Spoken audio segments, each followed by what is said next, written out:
اعوذ باللہ من الشیطان الرجیم بسم اللہ الرحمن الرحیم۔ السلام علیکم۔ کافی دنوں کے بعد میں یہ اپنی انڈیویجول جو ہے اس ویڈیو جو ہے اس کے ساتھ آپ کے سامنے حاضر ہوا ہوں، تو میں یہ سمجھا ہوں کہ آج میرے اوپر اللہ تعالیٰ کا کرم ہوا کہ ایک یہ آمد ہو رہی ہے اور مجھے اللہ تعالیٰ نے ایک شرف بخشا کہ میں اس کے اوپر بات کر سکوں۔ آج کا جو ٹاپک ہے کوئی نیا ٹاپک نہیں ہے، علماء کرام اس کے اوپر بڑا بولتے ہیں اور بڑا تفصیل سے بولتے ہیں، اور جو میں آج بولنے لگا ہوں اس سے زیادہ بہتر بولتے ہوں گے، لیکن میں چونکہ اس بات پہ یقین رکھتا ہوں کہ کنٹریبیوٹ ہر ایک کو کرنا چاہیے، تو میں اپنا کنٹریبیوشن میں کرنا چاہ رہا تھا۔ تو نبی پاک حضرت محمد صلی اللہ علیہ وسلم سے پوچھا گیا، سوال کیا گیا کہ جناب گناہ کبیرہ کیا ہوتے ہیں، یعنی کون سے گناہ کبیرہ کہلاتے ہیں۔ آپ نے سنا گناہ کبیرہ گناہ صغیرہ، ٹھیک ہے؟ تو گناہ کبیرہ یعنی جو سب سے بڑے گناہ ہیں وہ کیا ہو سکتے ہیں۔ تو یہ صحیح بخاری کی حدیث نمبر ہے 2653 2653۔ تو اس کے اندر یہ حدیث ہے جس کا میں حوالہ دینے لگا ہوں۔ تو نبی پاک نے اس کا جواب میں فرمایا کہ نمبر 1 اللہ کے ساتھ کسی کو شریک ٹھہرانا، پہلا گناہ کبیرہ یہ ہے۔ دوسرا ماں باپ کی نافرمانی کرنا، اور تیسرا ہے کسی کی جان لینا، اور چوتھا گناہ کبیرہ ہے جھوٹی گواہی دینا۔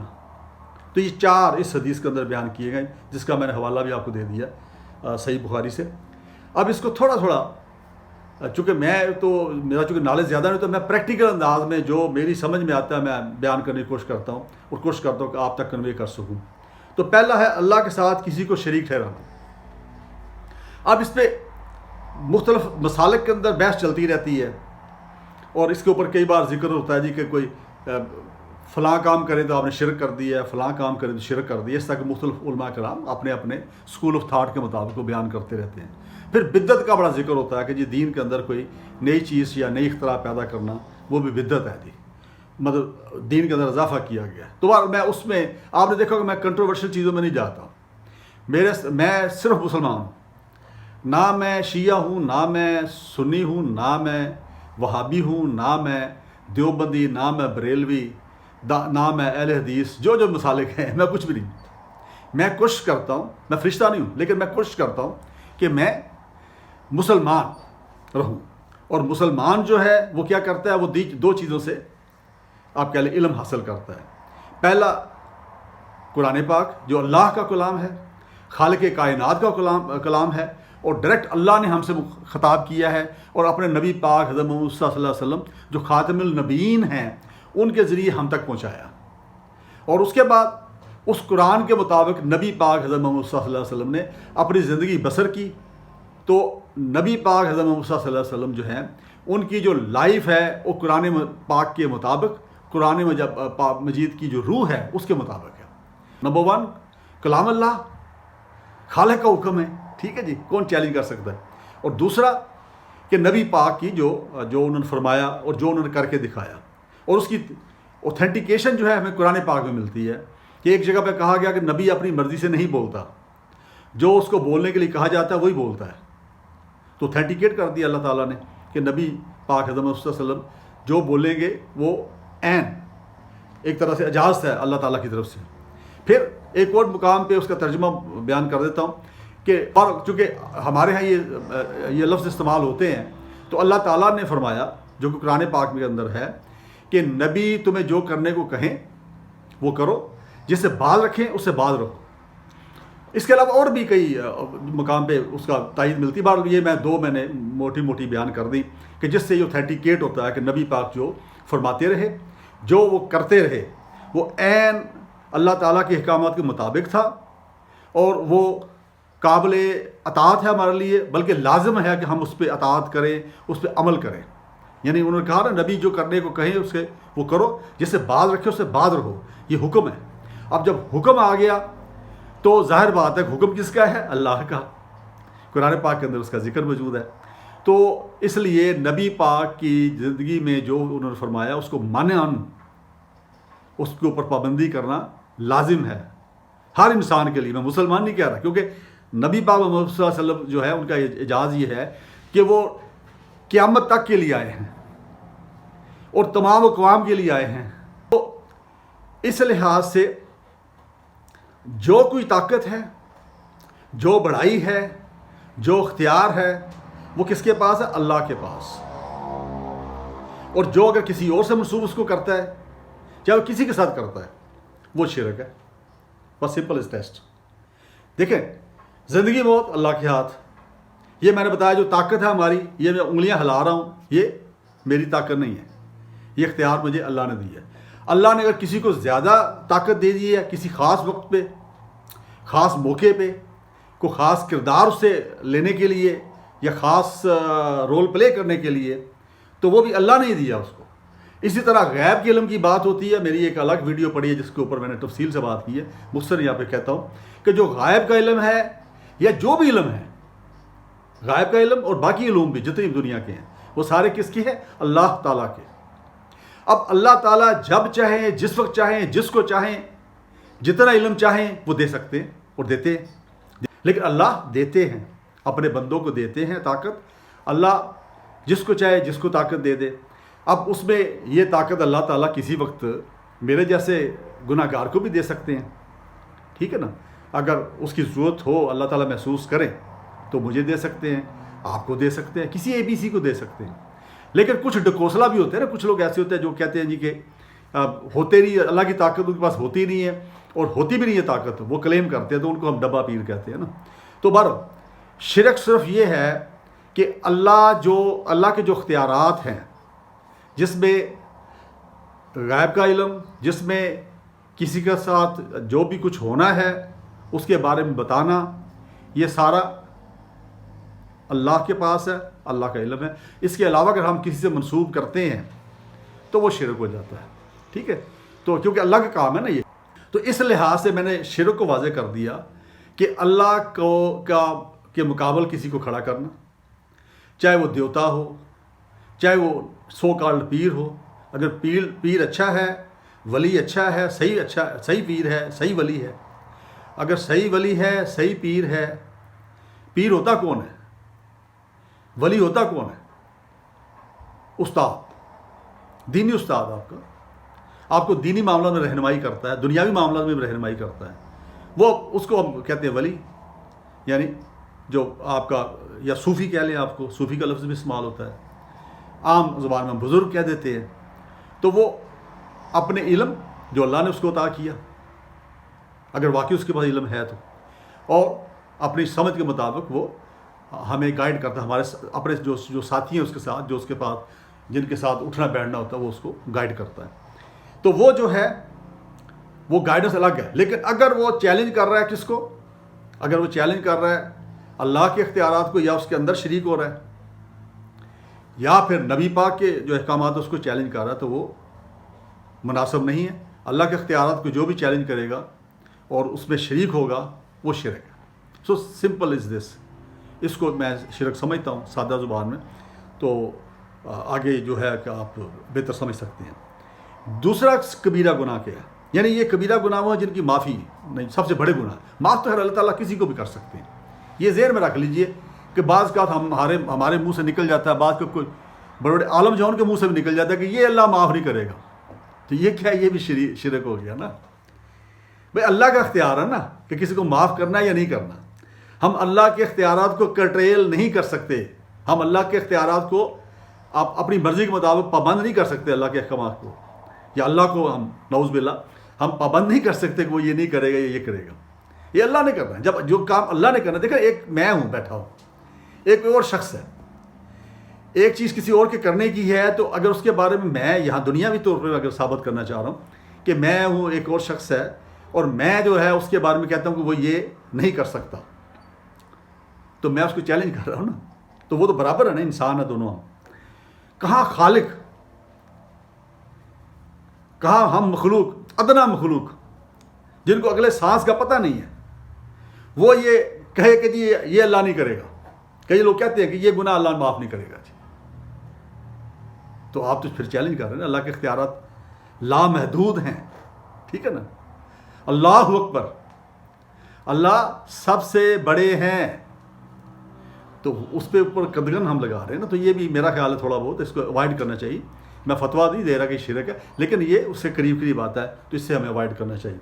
تو جو شرک کرے گا وہ عام علماء کرام کا اس پہ ہے کہ وہ شاید اس کو اللہ تعالیٰ ناپسند فرمائیں معاف کرنا، لیکن خیر ان کا اختیار تو ہے، اللہ تعالیٰ معاف کر سکتے ہیں۔ اب دوسرا جو ہے کبیرہ گناہ، ماں باپ کی نافرمانی کرنا۔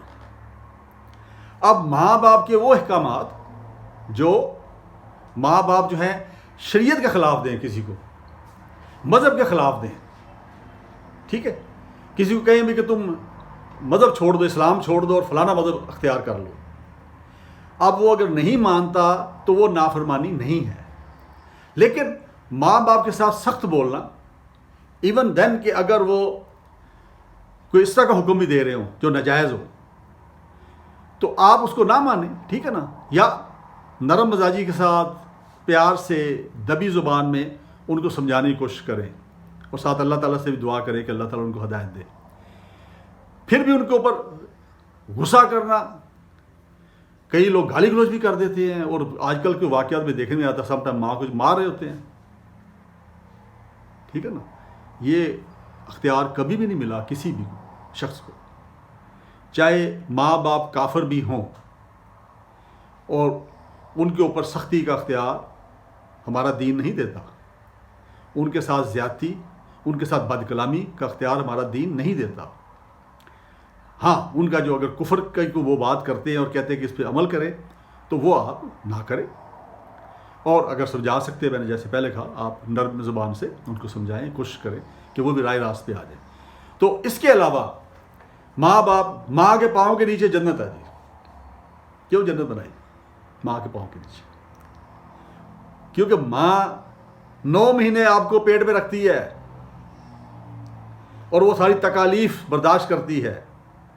پھر جب وہ پیدا ہو جاتا ہے، جب وہ مکھی نہیں اڑا سکتا بچہ ہو یا بچی، تو وہ اس کی پرورش کرتی ہے، اس کو دودھ پلاتی ہے، اس کو لباس پہناتی ہے کمفرٹیبل، اگر سردیاں ہیں تو گرم لباس، اگر گرمیاں تو اس کے مطابق۔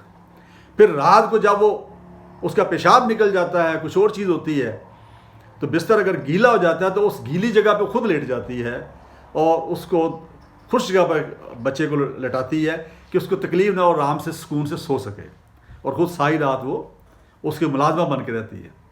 اب جب ہم جوان ہو جاتے ہیں تو اگر ہم اسی ماں کے سامنے کھڑے ہو جاتے ہیں اور اس کے ساتھ بد کلامی شروع کر دیتے ہیں، یا کوئی بے شک ماں کا قصور بھی کیوں نہ ہو، سم ٹائم ہو سکتا ہے نا انسان ہے، تو اس کے ساتھ بد زبانی کرنا، اس کی بے عزتی کرنا، یہ تو معافی نہیں ہے، یہ کبیرہ گناہ ہے۔ اسی طرح باپ ہے کہ باپ جو ہے بچپن سے لے کے آپ کی جوانی تک، جب تک آپ کمانے کے قابل نہیں ہوتے ہو، بلکہ اس کے بعد بھی وہ آپ کو ہر دکھ سے، ہر تکلیف سے بچانے کی کوشش کرتا ہے۔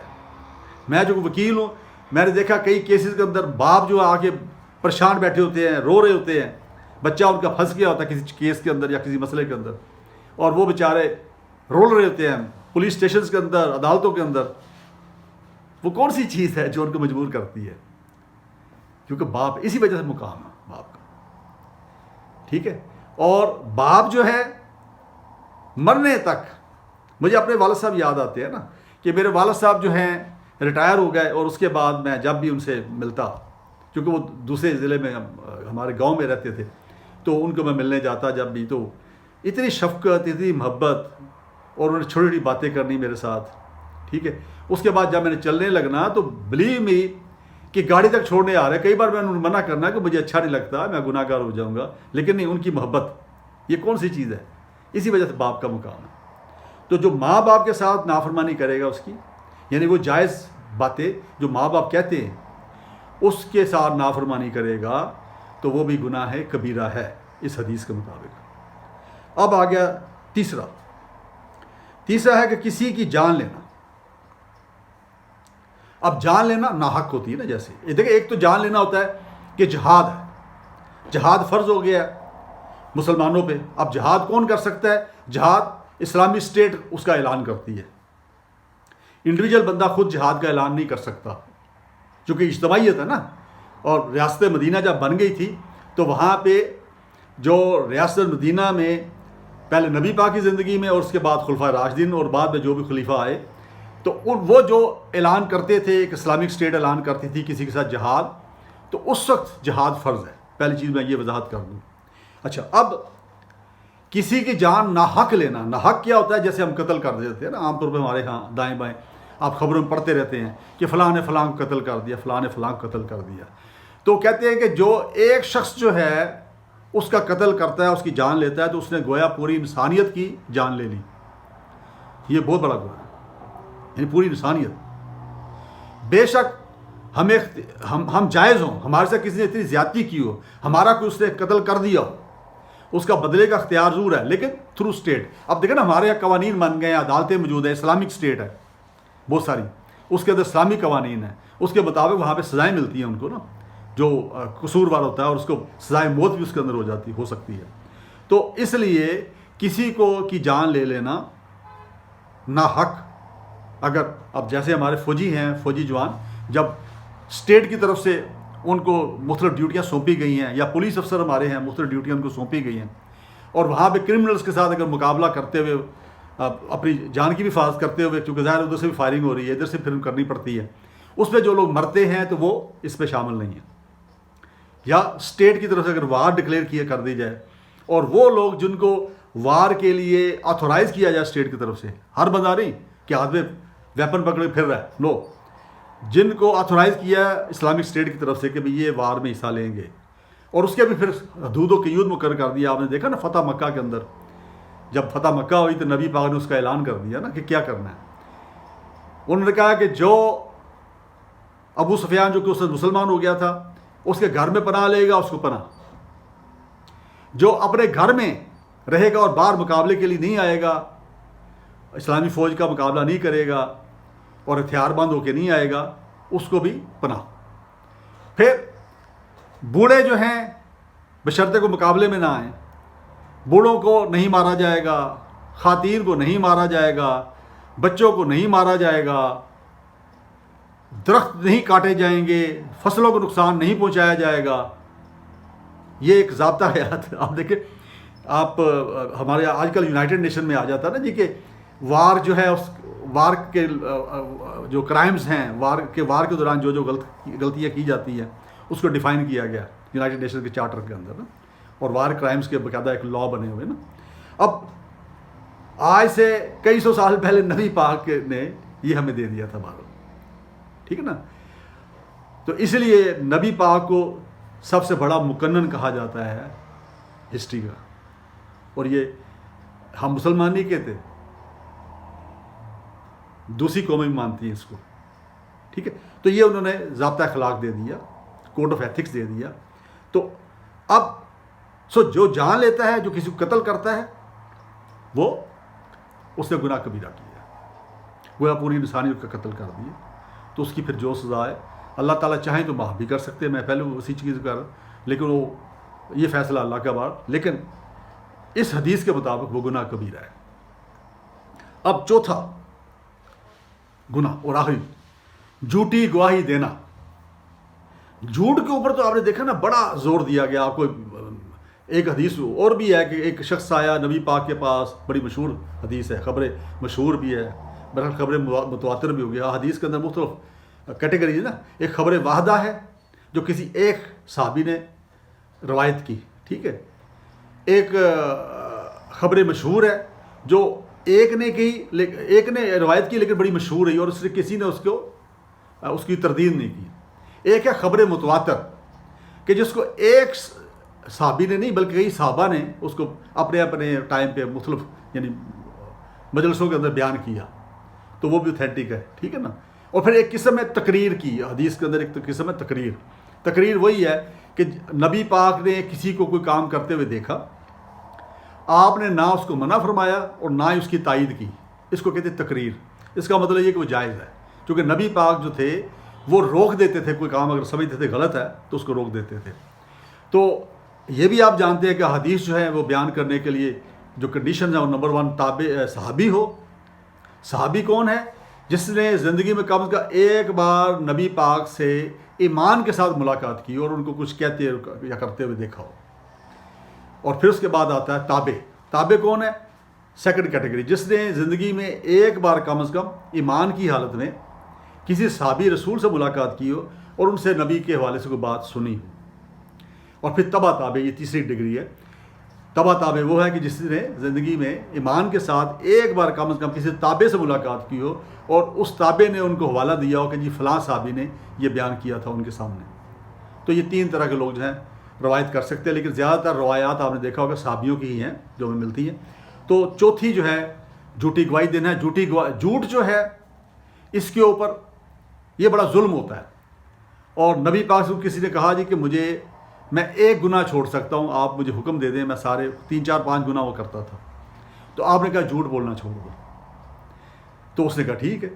اچھا، جب وہ جھوٹ بولنا اس نے چھوڑ دیا، اب جب بھی جھوٹ بولنے لگے، جب بھی کچھ کرنے لگے گناہ، باقی گناہ بھی کرنے لگے، تو اس نے کہا کہ میں کل کو نبی پاک کے پاس جاؤں گا تو مجھ سے پوچھیں گے بھی تم نے کون سا گناہ کیا، یہ کیا وہ کیا، تو میں جھوٹ تو بول نہیں پاؤں گا، اور اگر بتاؤں گا تو مجھے کتنی شرم آئے گی، نبی پاک کیا سوچیں گے کس نے یہ گناہ کیا۔ تو اس کے سارے گناہ چھوٹ گئے۔ تو جھوٹ جو ہے اگر اس کو ختم کر دیا جائے ہم سوسائٹی کے اندر تو تمام گناہ ختم ہو جاتے ہیں، میں آپ کو بتا دوں، کیونکہ پھر آپ کو بیان کرنا پڑے گا نا۔ اگر پولیس والا پوچھے گا کہ تم نے یہ کیا تو آپ جھوٹ نہیں بول سکتے، آپ کہیں جی ہاں جی میں نے کیا۔ جب کیا تو کیا ہے، کنفیشن ہے، کنفیشن ہے تو آپ کو سزا بھی ہو سکتی ہے اس کی، دنیاوی طور پہ بھی۔ اللہ کے پاس تو خیر ہے ہی نا حساب کتاب جو بھی ہے۔ اچھا، اب رہا سوال جھوٹی گواہی دینا۔ جھوٹی گواہی اس سے بڑا جرم ہے، اس سے بڑا ظلم ہے۔ جھوٹی گواہی کا مطلب یہ ہے کہ ایک مقدمہ ہے یا ایک سچویشن ہے جس کے اندر آپ کچھ جانتے ہیں اس کے بارے میں، لیکن آپ اس کو بیان کر دیتے جھوٹ موٹ، اس کے اندر کچھ چیز گھڑ لیتے ہیں، کوئی بات گھڑ لیتے ہیں اپنے پاس سے۔ جب آپ اپنے پاس سے گھڑ لیتے ہیں تو ایسی صورت میں کیا ہوگا؟ ایسی صورت میں آپ نے گناہ کیا ہے نا، اس کو آپ نے بڑا ظلم کیا، کیونکہ اس آپ کی جھوٹی گواہی کی وجہ سے یا وہ شخص کو سزا ہو سکتی ہے جو بے قصور تھا، یا پھر اگر آپ دوسری طرف جھوٹی گواہی دے رہے ہیں کسی مجرم کو بچانے کے لیے تو وہ مجرم سزا سے بچ جائے گا۔ جب وہ سزا سے بچ جائے گا تو پھر کیا ہوگا؟ جو مظلوم ہے اس کے ساتھ انصاف نہیں ہو پائے گا، آپ انصاف کے رستے میں رکاوٹ ڈالیں گے، اس کو کہتے ہیں obstruction آف جسٹس۔ آپ obstruct کریں انصاف کو۔ اگر آپ صحیح گواہی دیتے تو صحیح انصاف ہوتا نا۔ اچھا، اس کے ساتھ ساتھ اگر آپ نے گناہ گار کے حق میں جو گواہی دی ہے، جھوٹی گواہی دی ہے، تو ایک تو وہ بچ گیا اس جرم سے، پھر دوسرا کیا، اس کی انکریجمنٹ ہوئی کہ پھر فیوچر میں بھی اس تک جرم کر لے گا کہ بھائی ٹھیک ہے یہ مینیج ہو سکتا ہے بعد میں نا، کہ جھوٹی گواہی کروا لیں گے اور ہو جائے گا۔ اچھا، اس کے ساتھ ساتھ پھر کیا ہوگا؟ ان کی دیکھا دیکھی اور لوگ بھی جرم کی طرف راغب ہو جائیں گے، گناہ کی طرف راغب ہو سکتے ہیں کہ بھی اگر وہ بچ گیا تھا، اگر محمد صاحب بچ گیا تھا، محمد اسلم بچ گیا تھا، محمد اشرف بچ گیا تھا جھوٹی گواہی کی وجہ سے، تو میں بھی بچ ہی جاؤں گا، وہ بھی پھر راغب ہو سکتے ہیں گناہ کی طرف۔ تو یہ آپ کہتے ہیں کنٹینیوڈ ایک آپ کہہ لیں کہ جس کہتے ہیں نا گناہ جاریہ بن جائے گا ایک طرح سے یہ۔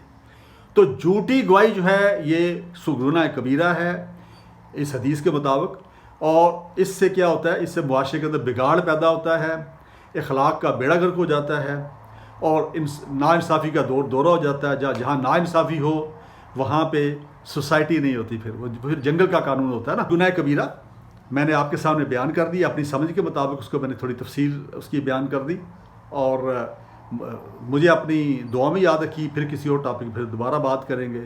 اپنا خیال رکھیے گا، اپنے گرد و نواح خیال رکھیے گا۔ السلام علیکم۔